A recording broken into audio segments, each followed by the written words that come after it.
Autobiografía de un yogi, capítulo 30, la ley de los milagros. Hoy, desde mi bella Rishikesh, desde Lakshman Jhula, con el puente de fondo que estuvo tanto tiempo y que sigue bloqueado. Lo están arreglando, están haciendo uno nuevo acá al ladito. Espero que lo disfruten y que disfruten de esta energía de Ganga también. El gran novelista León Tolstoy escribió una deliciosa historia, Los tres ermitaños. Su amigo Nicolás Roerich la ha resumido como sigue. En una isla vivían 3 viejos ermitaños. Eran tan sencillos que su única oración era: somos 3, tú eres 3, ten misericordia de nosotros. Grandes milagros se manifestaron gracias a esta sencilla oración. El obispo supo de los 3 monjes y de su inadmisible oración y decidió visitarlos para enseñarles las invocaciones canónicas. Llegó a la isla y dijo a los ermitaños que su petición celestial era inadecuada, enseñándoles muchas oraciones usuales. Después, el obispo partió en su barco. Vio luego una luz radiante que venía tras la nave, y cuando aquella se acercó más, se dio cuenta de que se trataba de los 3 ermitaños que, tomados de la mano y corriendo sobre las olas, intentaban alcanzar el barco. «Hemos olvidado las oraciones que nos enseñó», gritaron al obispo cuando alcanzaron la embarcación, «y hemos venido a pedirle que nos las repita». El asombrado obispo movió la cabeza de un lado para el otro y les dijo con humildad: «Continúen con su antigua oración». ¿Cómo fue posible que los 3 santos caminaran sobre el agua? ¿Cómo logró Cristo resucitar su cuerpo crucificado? ¿Cómo pudieron Lahiri Mahasaya y Sri Yukteswar realizar sus milagros? La ciencia moderna no tiene todavía la respuesta, aunque, con el advenimiento de la era atómica, el alcance de la mente mundial ha sido prodigiosamente ensanchado. La palabra imposible se hace cada día menos prominente en el vocabulario del hombre. Las escrituras védicas declaran que el mundo físico opera bajo la ley fundamental de Maya, el principio de relatividad y dualidad. Dios, la única vida, es la absoluta unidad. Él se presenta en la forma de las diversas y separadas manifestaciones de la creación, cubriéndose con un velo falso o irreal. Ese ilusorio velo de dualidad es Maya. Muchos de los grandes descubrimientos científicos de los tiempos modernos han confirmado esta sencilla aseveración de los antiguos rishis. La ley del movimiento de Newton es una ley de Maya. Para cada acción hay siempre una reacción igual y de sentido contrario. La acción mutua de 2 cuerpos es siempre igual y opuestamente dirigida. La acción y la reacción son, por lo tanto, exactamente iguales. La existencia de una sola fuerza es imposible. Debe haber siempre, como en efecto así sucede, un par de fuerzas iguales y opuestas. Todas las acciones naturales fundamentales evidencian su origen mágico. Por ejemplo, la electricidad es un fenómeno de repulsión y atracción. Sus electrones y protones tienen cargas opuestas. Otro ejemplo, el átomo o partícula final de la materia es, como la Tierra misma, un imán con sus polos negativo y positivo. Todo el mundo fenoménico está bajo el dominio inexorable de la polaridad. Ninguna ley física ni química o de cualquier otra ciencia se halla libre de principios inherentemente opuestos o contrarios. La ciencia física no puede, pues, formular leyes que escapen del campo de Maya, la cual constituye la verdadera trama y estructura de la creación. La naturaleza misma es Maya. La ciencia natural debe forzosamente operar con su ineludible esencia. En su propio dominio, Maya es eterna e inagotable. Los científicos del futuro no podrán hacer más que probar un aspecto tras otro de su variada infinidad. Así, la ciencia permanece en perpetuo flujo, sin que le resulte posible alcanzar nada definitivo. Ella es ciertamente apta para descubrir las leyes de un cosmos preexistente y en funcionamiento, pero incapaz de revelar al único hacedor y operador de la ley. Las majestuosas manifestaciones de la gravedad y la electricidad son ya conocidas. ¿Pero qué son la gravedad y la electricidad? Ningún mortal lo sabe. Dominar a Maya fue la tarea asignada a la raza humana por los profetas milenarios. Elevarse sobre la dualidad de la creación y percibir la unidad del Creador se consideró la meta suprema del hombre. Aquellos que se aferran a la ilusión cósmica deben aceptar la esencial ley de polaridad de ésta. Ley de flujo y reflujo, elevación y caída, día y noche, placer y dolor, bien y mal, nacimiento y muerte.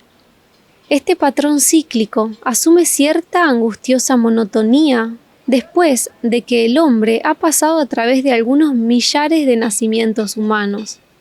Comienza entonces a dirigir su mirada, esperanzado, más allá de las compulsiones de Maya.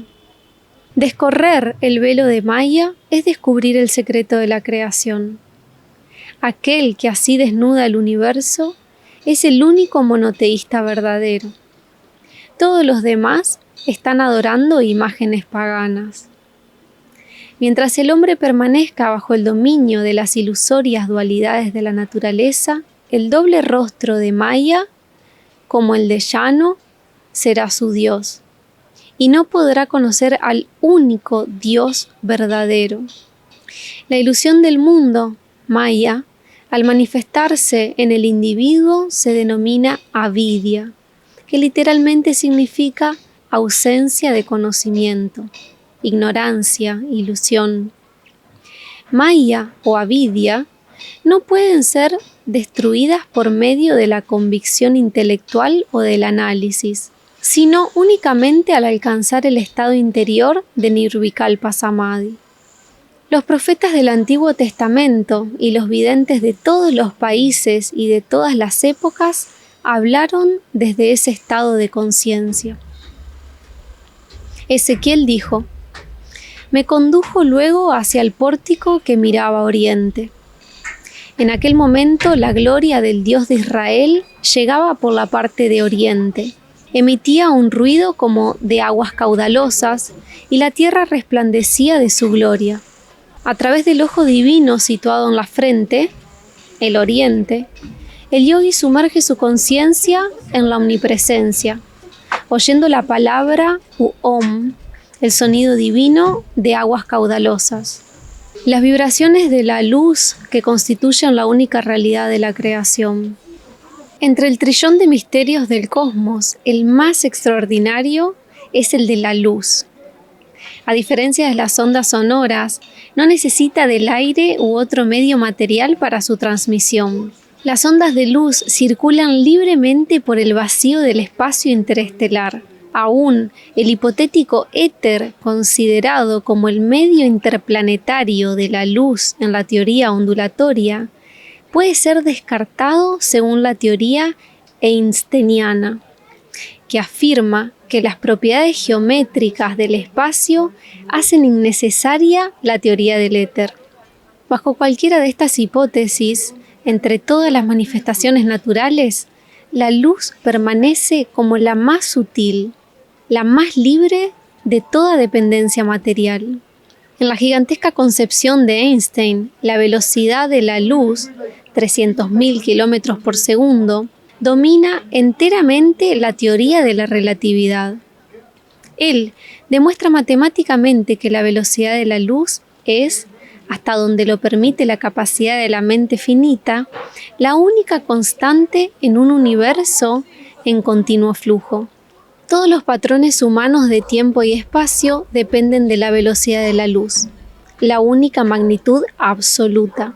El tiempo y el espacio son factores relativos y finitos, no abstractos y eternos como hasta ahora fueron considerados. Su valor como patrones de medida solo deriva de su relación con la velocidad de la luz. Al unirse al espacio como una relatividad dimensional, el tiempo ha sido reducido a su verdadera naturaleza, la esencia misma de la ambigüedad. Con unos cuantos golpes ecuacionales de su palma, Einstein ha desvanecido del cosmos toda realidad fija excepto la de la luz. En un desarrollo posterior de su teoría del campo unificado, el gran físico trató de incluir en una sola fórmula matemática las leyes de la gravitación y del electromagnetismo. Al reducir la estructura cósmica a variaciones de una sola ley, Einstein se ha remontado a través de las edades hasta los rishis, quienes proclamaron la existencia de una sola estructura en la creación, una proteica maya. A raíz de la monumental teoría de la relatividad, han surgido las posibilidades matemáticas de explorar el átomo ultérrimo. Grandes hombres de ciencia están ahora afirmando abiertamente no solo que el átomo es energía en vez de materia, sino que la energía atómica es esencialmente sustancia mental.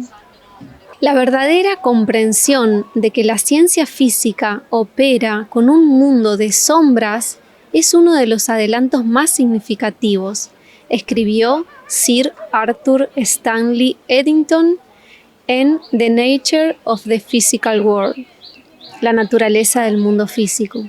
En el mundo de la física observamos el funcionamiento del drama cotidiano de la vida como un juego de sombras. La sombra de mi codo reposa sobre la sombra de la mesa, así como la sombra de la tinta fluye sobre la sombra del papel. Todo esto es simbólico y permanece como un símbolo para los físicos. Mas luego viene la mente alquimista y transmuta los símbolos. Para poner la conclusión final en términos crudos, la sustancia del mundo es sustancia mental. Con la reciente invención del microscopio electrónico, se obtuvo una prueba definitiva de que la luz constituye la esencia de los átomos, así como de la ineludible dualidad de la naturaleza. The New York Times hizo en 1937 el siguiente comentario con respecto a la demostración del microscopio electrónico ante una asamblea de la Asociación Americana para el Avance de la Ciencia. La estructura cristalínea del wolframio, hasta ahora conocida solo indirectamente por medio de los rayos X, apareció perfectamente bien definida en una pantalla fluorescente, mostrando sus 9 átomos en la posición correcta de su retícula tridimensional cúbica, en la cual se observó un átomo en cada vértice y uno en el centro. Los átomos de la retícula cristalina del wolframio aparecieron en la pantalla fluorescente como puntos de luz dispuestos en un patrón geométrico.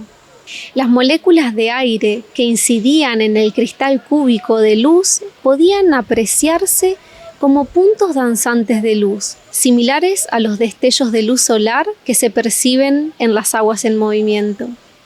El principio del microscopio electrónico fue descubierto en 1927 por los doctores Clinton J. Davison y Lester H. Hermer, de los laboratorios de la Bell Telephone Company, en la ciudad de Nueva York, quienes comprobaron que el electrón tenía un comportamiento dual, dotado tanto de las características de una partícula como de una onda.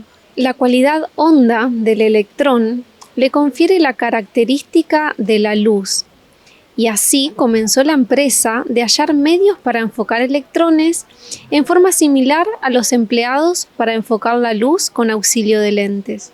Por su descubrimiento de la propiedad Jekyll-Hyde del electrón, el cual demostró el hecho de que todo el reino de la naturaleza física tiene un comportamiento dual, el Dr. Davison recibió el Premio Nobel de Física.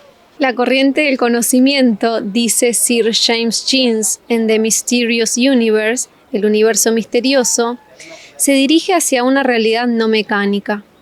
El universo principia a parecerse más a un gran pensamiento que a una gran máquina. Así, la ciencia del siglo XX está asemejándose a una página de los antiguos Vedas. De la ciencia, entonces, si así debe ser, permítase al hombre aprender la verdad filosófica de que no existe un universo material. Su trama y urdimbre es maya, ilusión. El espejismo de su realidad se desvanece bajo el análisis. A medida que los aseguradores, pilares que soportan la concepción de un cosmos físico se desvanece, uno tras otro, bajo sus pies, el hombre percibe tenuemente la base idólatra de su confianza y su transgresión al mandamiento divino: no tendrás otros dioses fuera de mí. En su famosa ecuación que señala la equivalencia entre la masa y la energía, Einstein demostró que la energía de cualquier partícula de materia es igual a su masa o peso multiplicado por el cuadrado de la velocidad de la luz. La liberación de la energía atómica se ha conseguido por medio de la aniquilación de las partículas de materia. La muerte de la materia ha dado lugar al nacimiento de la era atómica.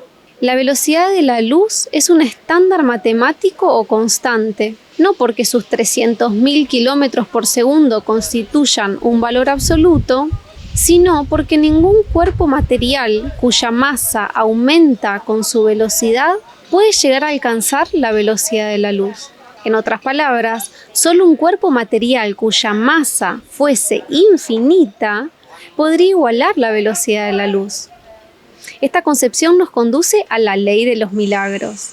Los maestros que pueden materializar o desmaterializar sus cuerpos o cualquier otro objeto y moverse con la velocidad de la luz y emplear los rayos de la luz creadora para volver instantáneamente visible cualquier manifestación física, han llenado las condiciones necesarias. Su masa es infinita.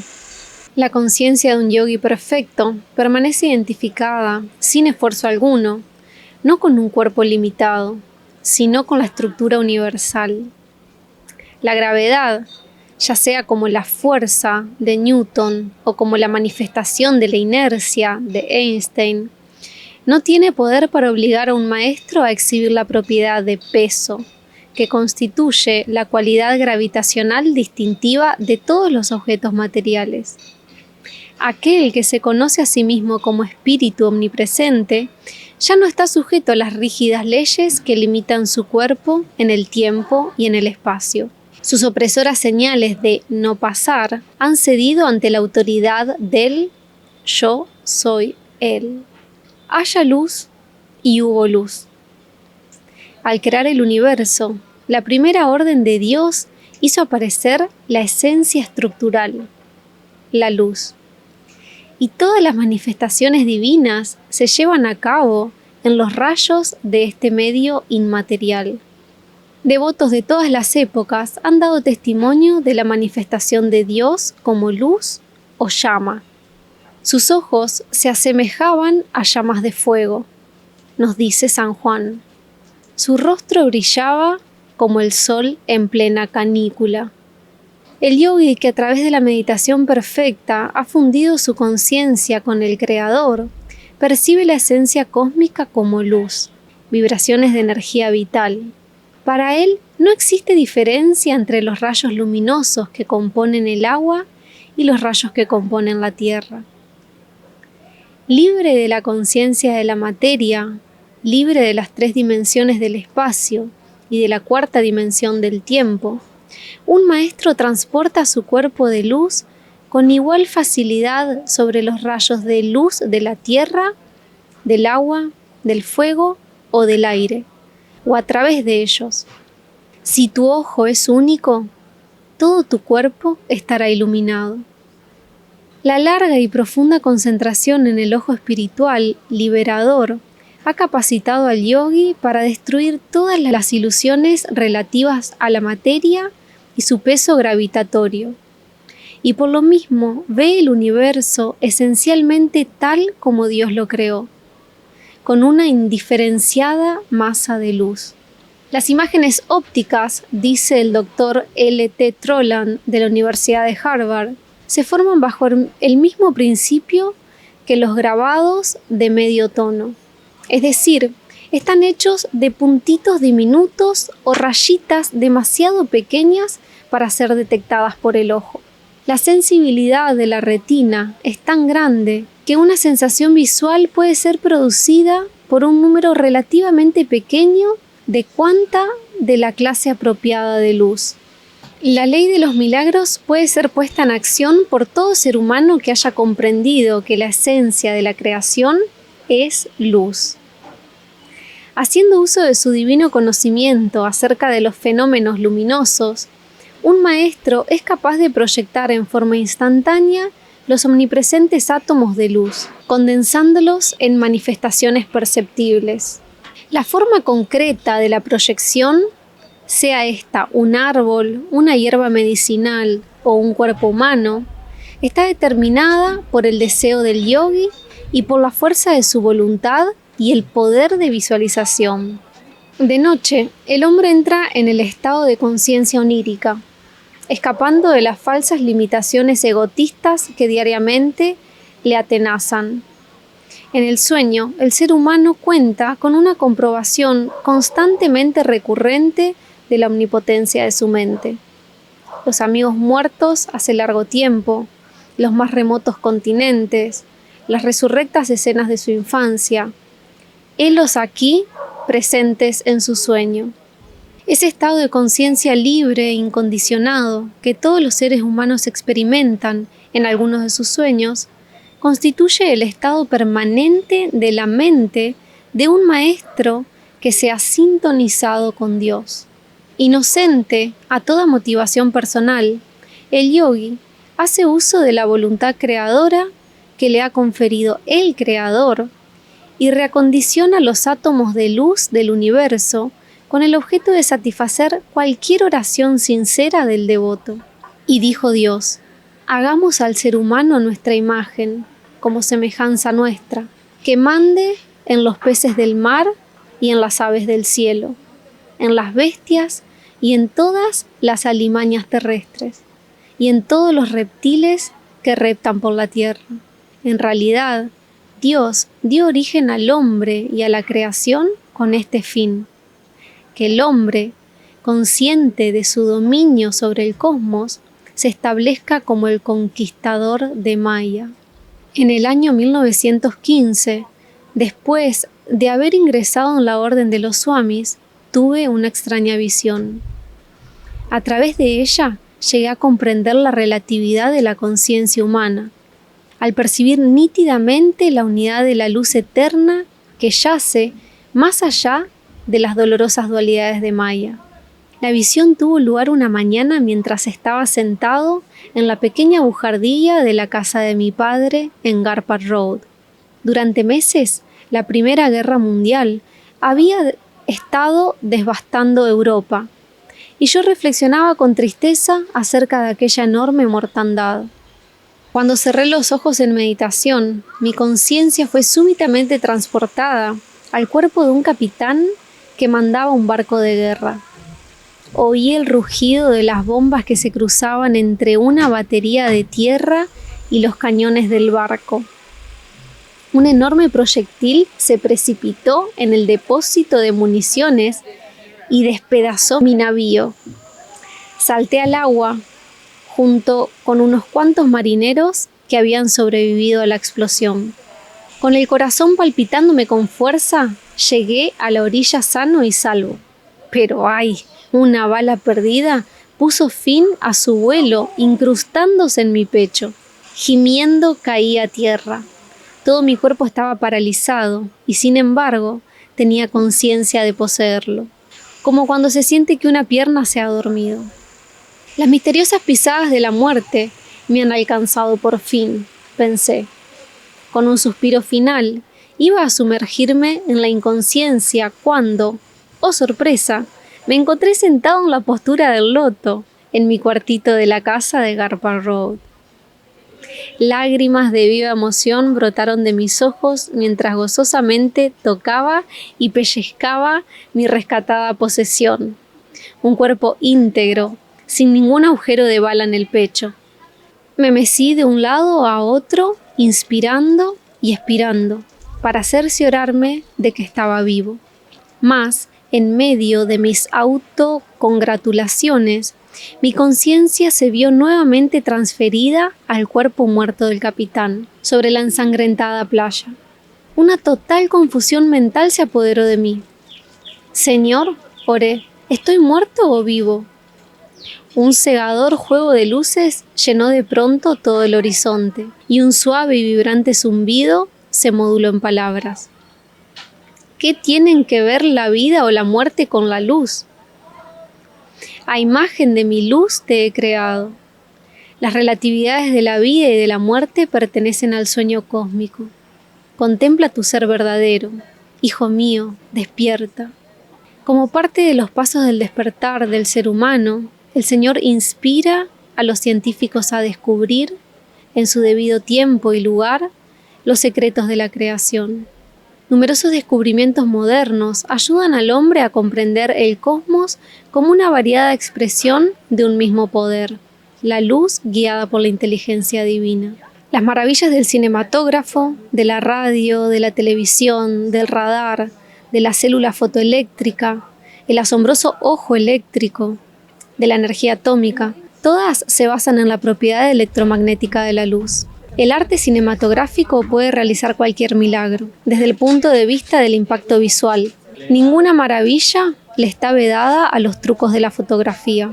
El transparente cuerpo astral de un hombre puede ser visto mientras sale de su denso cuerpo físico. Puede caminar sobre el agua, resucitar un muerto, invertir la secuencia natural de los eventos y hacer toda clase de jugarretas por lo que respecta al tiempo y al espacio. Acomodando las imágenes fotográficas según su deseo, el fotográfico puede lograr maravillas ópticas semejantes a las que un verdadero maestro produce con los rayos reales de la luz. Las imágenes vivientes del cinematógrafo ilustran muchas verdades concernientes de la creación. El director cósmico ha escrito sus propias obras y ha llamado a una enorme cantidad de personajes y actores en el escenario de los siglos. Desde la oscura cámara de la eternidad, él proyecta sus rayos creadores a través de las películas de las sucesivas edades, y las imágenes son lanzadas a la pantalla del espacio. De la misma manera que las imágenes cinematográficas aparentan ser reales, aun cuando no son más que combinaciones de luz y sombra, así también la variedad universal es solo una ilusión. Las esferas planetarias, con sus innumerables formas de vida, no son más que figuras en un cinematógrafo cósmico, temporalmente reales a la percepción de los 5 sentidos. Las escenas son proyectadas sobre la pantalla de la conciencia del hombre por el infinito rayo creador. El auditorio de una sala de cine puede volver la mirada hacia la cabina de proyección y darse cuenta de que todas las imágenes que aparecen en la pantalla son proyectadas en esta por un rayo de luz desprovisto de toda imagen. El colorido del drama universal surge, igualmente, de la única luz blanca de la fuente cósmica, con inconcebible ingenio. Dios está poniendo en escena un colosal entrenamiento para sus hijos, haciéndoles a la vez actores y espectadores de su teatro planetario. Cierto día entré a un cine para ver un noticiero cinematográfico de los campos de batallas europeos. La Primera Guerra Mundial seguía librándose y produciendo estragos en el frente occidental. La película documental registraba la mortandad con tanto realismo que salí de la sala con el corazón acongojado. «Señor», oré, «¿por qué permites tal sufrimiento?». Con gran sorpresa de mi parte, recibí una respuesta inmediata, en la forma de una visión real de los campos de batalla europeos. Las escenas, llenas de cadáveres y de moribundos, sobrepasaban en ferocidad a cualquiera de las del cine. «Mira atentamente», habló una suave voz en mi conciencia interna. «Verás que estas escenas que ahora se desarrollan en Francia, no son más que un juego de claroscuros. Son las películas del cinematógrafo cósmico, tan reales o irreales como la película que acabas de presenciar en el cine. Un drama dentro de otro drama. Pero mi corazón aún no estaba tranquilo. La voz divina continuó. La creación es luz y sombra a la vez. De otra manera, la película no sería posible. El bien y el mal de Maya deben siempre alternarse en su supremacía. Si el gozo fuese continuo en este mundo, ¿buscaría el hombre algún otro? Sin sufrimiento, difícilmente trata de recordar que ha abandonado su eterno hogar. El dolor es un aguijón al recuerdo. El medio de escape es la sabiduría. La tragedia de la muerte es irreal. Aquellos que tiemblan ante ella son como un actor ignorante que muere de miedo en el escenario, cuando solamente le ha disparado un cartucho vacío. Mis hijos son los hijos de la luz. Ellos no dormirán para siempre en la ilusión. Aun cuando en las escrituras yo había leído relatos sobre Maya, no me había aportado la profunda percepción interna que me proporcionaron las visiones personales y las consoladoras palabras que las acompañaron. La noción de los propios valores resulta profundamente transformada cuando, por fin, está uno convencido de que la creación es solo un inmenso cinematógrafo y que no es dentro de ella, sino más allá de ella, donde yace su propia realidad. Cuando había terminado de escribir este capítulo, me senté en la cama en la postura del loto. La habitación se hallaba tenuemente iluminada por 2 lámparas de pedestal. Levantando la vista, noté que el techo de la habitación estaba punteado con pequeñas luces de color mostaza, cintilando y parpadeando como si fueran destellos del metal radio. Miríadas de luces semejantes a rayitas de lápiz y como cortinas de lluvia convergían en un haz transparente y se derramaban silenciosamente sobre mí. Inmediatamente mi cuerpo perdió su pesadez y se metamorfoseó en una estructura astral. Sentí la sensación de estar flotando cuando, tocando apenas la cama, mi cuerpo sin peso se mecía, alternativamente de izquierda a derecha. Miré alrededor del cuarto. Los muebles y las paredes permanecían como de costumbre, pero la pequeña masa de luz se había multiplicado de tal manera que el techo de la habitación era invisible. Me sentí maravillado. Este es el mecanismo del cinematógrafo cósmico, dijo una voz surgida como de la misma luz, lanzando sus rayos sobre la pantalla de las sábanas de tu cama. Está produciendo la película de tu cuerpo. Mira, tu forma no es nada más que luz. Me miré los brazos y los moví de un lado a otro. Sin embargo, no pude sentir su peso. Un gozo extático inundó mi ser. Este haz de luz cósmico, semejante a un tallo, y cuya floración era mi cuerpo, parecía una divina réplica de los rayos de luz que salen de la cabina de proyección de un cinematógrafo que ponen en manifestación las escenas que vemos en la pantalla. Durante un tiempo prolongado experimenté esta filmación de mi cuerpo en el cine ligeramente iluminado de mi propio dormitorio. Aunque yo había tenido muchas visiones, ninguna hasta entonces había sido tan singular. Cuando la ilusión de poseer un cuerpo sólido se hubo disipado completamente y percibía con mayor profundidad que la esencia de todos los objetos es la luz, volví a mirar la corriente palpitante de Vitatrones y dije suplicante: Luz divina, te ruego que disuelvas en ti la humilde imagen de mi cuerpo, tal como Elías fue ascendido al cielo en un carro de fuego. Esta oración era evidentemente alarmante. El haz de luz desapareció. Mi cuerpo volvió a adquirir su peso normal y se hundió en la cama. El enjambre de luces cintilantes del techo se atenuó y finalmente desapareció. Mi tiempo para abandonar este mundo aún no había llegado. Además, pensé filosóficamente, el profeta Elías podría haberse disgustado ante mi presunción.